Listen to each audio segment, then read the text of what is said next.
What is going on, everybody, and welcome back to a brand new video. Today we're going to be here with how to install LSPDFR for Grand Theft Auto 5.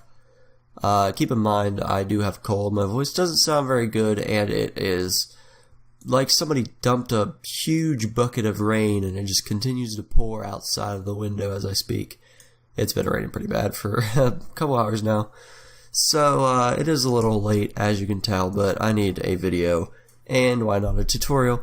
So to start off, you're going to want to make sure that you have a valid copy of Grand Theft Auto 5. It will be in your Steam folder. I don't know what drive you have it installed on. I have it installed on a separate drive than what everything else is on.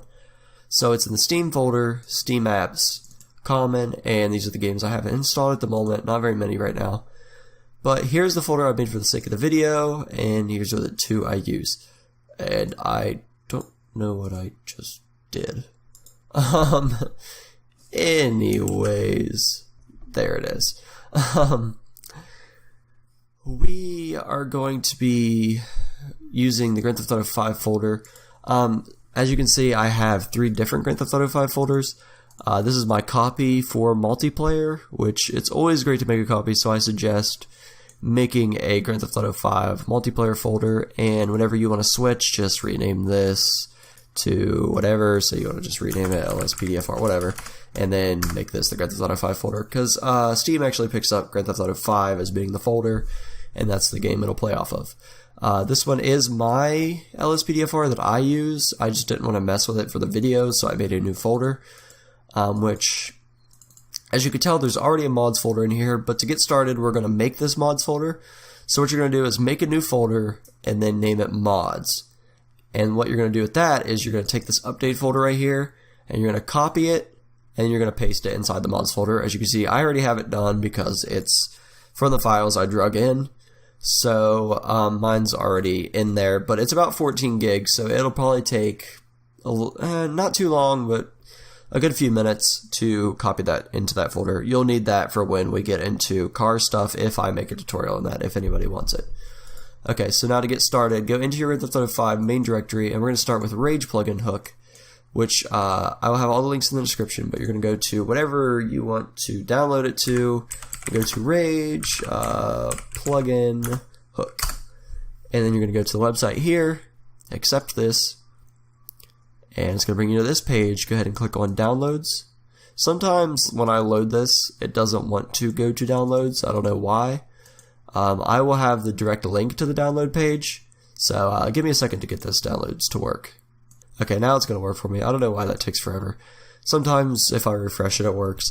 But you're going to want to get the latest version, which is right under downloads, which is going to be this one right here. I already have it downloaded, so I'm not going to get it. But we'll start with that. We're going to go ahead and let's make some room here. Shrink this. Okay, so make sure you have as well WinRAR or any other extracting type thing. You want to select all of these and drag them into here, and it'll copy them all in there, and then we're good with Rage plugin hook. And I didn't mean to select that one. Next, we're going to be doing LSPDFR itself. So you want to go to, the link will be in the description. It's going to be lcpdfr.com, and then under that, obviously I will send you directly to it, but if you're going with me, it's under mods right here, and Grand Theft Auto 5 mods will be selected already right here, and just click on LSPDFR. You'll see LSPD First Response by Sam. Go ahead and click on that, and then download. Agree to that, and then I usually do manual. That's the one I'm going to do for this tutorial. You can do the other way if you prefer, but I'm going to do manual because it's the easiest for me. Click download, enter in all that goodness, and then wait for it to download. So after that is done, you will get this right here with all these different files. You're going to select all of those and drag them in. It's going to take a second to do all of its exporting. And sometimes, I believe it has some stuff to replace. Go ahead and replace those 20 files, and we're done with that. Next one will be script hook V. So what you're going to do is script hook V. There we go. And it's going to be the first website right here, also in the description. Right beside download, you'll see a download link. Once you click on it, it will start to download. I already have it. I'm not going to click on it. And I got a text message. Ignore that. And then we're going to do script hook V. I don't know why my typing is so slow right now. v.net. Go go to the grandtheftauto5mods.com, click download here. It's going to bring you to a new website, which I'll have this one linked if you're not following, obviously. And under the latest version, click on the zip folder, and a bug just flew in my face. Get out of here. Go ahead and click on that, and it will start to download. So let's go ahead and install these two script hooks that we just installed. Under script hook V itself, I just take script hook V and then put 8 and drag them over and replace. That is because I don't like native trainer myself. If you prefer it, you can install it. I don't like it, I don't install it, so I just take script hook V and then put 8 and drag it into the main directory. That's it for script hook V, and it is raining hard. Oh my god. Anyway, scripthookv.net. I have never found the proper way to install this. If you read the README, it's very bland. It doesn't really say where to install it. I have looked under videos and everything, and in the videos I just saw the people take the 3 files and drop them in the main directory. So that's what I've always done. Never had any problems with it. So take those 3 files and drop them in there. Last but not least is going to be the trainer V. It's the main trainer that most people use. I am a fan myself. I've never used any other trainer. Go ahead and type in trainer V or go to the description, and it will bring you to this website on grandtheftauto5mods.com, same place we got the last one, and it's going to be the most recent version of trainer. Click download and it'll prompt you to this. Click download again and it will download. And with trainer V, just open that up. Here's all the other documents, but we're just going to take trainer V ASI and INI and drag them into the main directory. With that being said, you can go into here if you want to change the keys. Go to the little one with the setting icon, which is the INI folder itself, and you'll have all your codes right here to change the keys. I personally don't mess with this one because trainer V uses like the number codes. Usually every other mod you download or plugin will have like F3, F4 inserted over here. These I don't like. So let's go ahead and go to Rage plugin hook right here. This is going to be the thing that you use to launch it. I usually create a shortcut, but I already have one for my regular LSPDFR. So go ahead and open that up. Okay, minimize that, and it will bring up this disclaimer with a little thing here loading up, telling you what build you're on and everything. You accept that, and it will do like a first time load. And then backup game version. Of course, you want to back up your game version, and it will start a little backup. So let this run for a second, and I will see you in a second. Okay, so we're almost done. We're in the 90s now.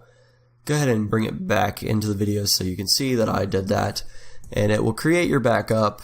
It's always good to have a backup of the game in case the game updates on you and you can't launch Rage Hook or anything like that.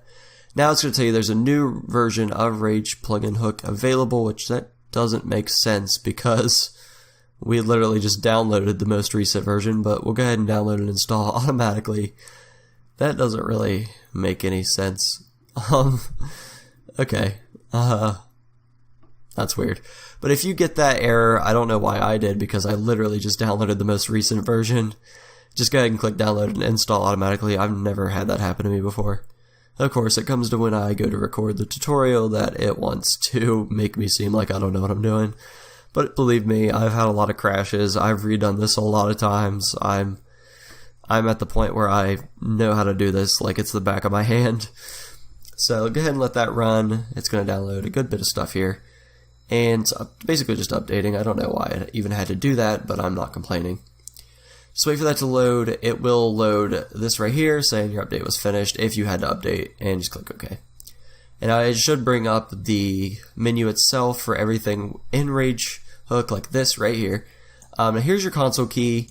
I don't mess with it personally. I leave it on F4. You can change it F1, F2. You want to put it on Q, go ahead. I leave it on F4 because I've been having a lot of problems recently. I don't know if it was a problem with Rage plugin hook, but I always like to change it to F1. But for some reason, I would change it to F1, I'd save and launch, and it would always reset back to F4, so I've just got used to leaving it there. Personally, that's my problem. I don't know if it's with anybody else. You can change it if you want and just mess with it, but it is default at F4. I usually disable the permanent text version rendering because it's really ugly. It leaves like the text of what version it is in the bottom corner, so just disable that if you're going to make like videos with it. Obviously, if you're just playing for your own fun, you know, just go ahead and leave it on if you don't mind it. Now plugins, this is where you're going to load all of your plugins that you install. You can do either load these plugins on startup and check all of them, or check them one by one, whatever. I usually do load all plugins because it just loads everything that's going to be right here eventually when you install more.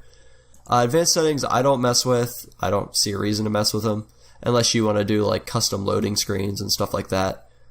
Now game settings, this is where you can go to like back up your version, revert it if your game updates and all that good junk. So we're going to go ahead and save and launch, and this will show you this right here.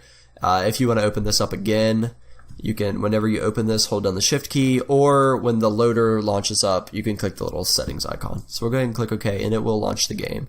See this little icon right here? Whenever you double click that, you can click that to go back to that settings menu we were just on. So now it's going to do all its verifying via Steam. Make sure your Steam is open in the background. And we will go ahead, it's going to launch the game for us, hopefully.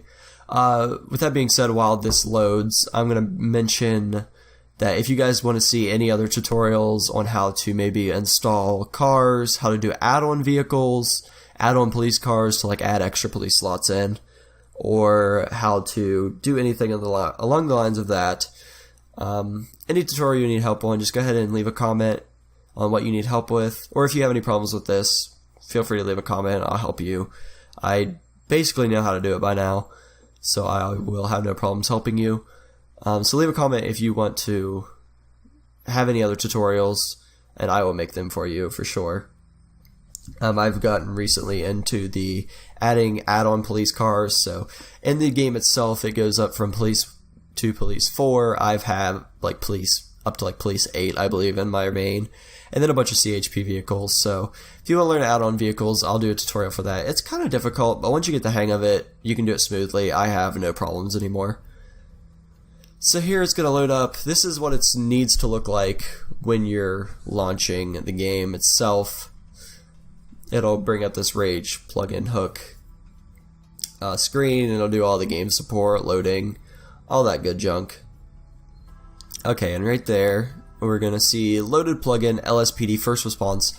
Obviously when you get more plugins installed, it will show the other plugins loading, and it'll take a little bit longer than this, but since we just have the LSPD first response in right now, that's the only one that's going to load for us.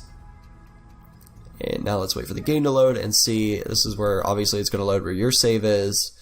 I personally installed like 100% save game just because I didn't want to mess with all of the good junk, so I can just load the game in later on. Everything's loaded for me, and I can just play LSPDFR freely.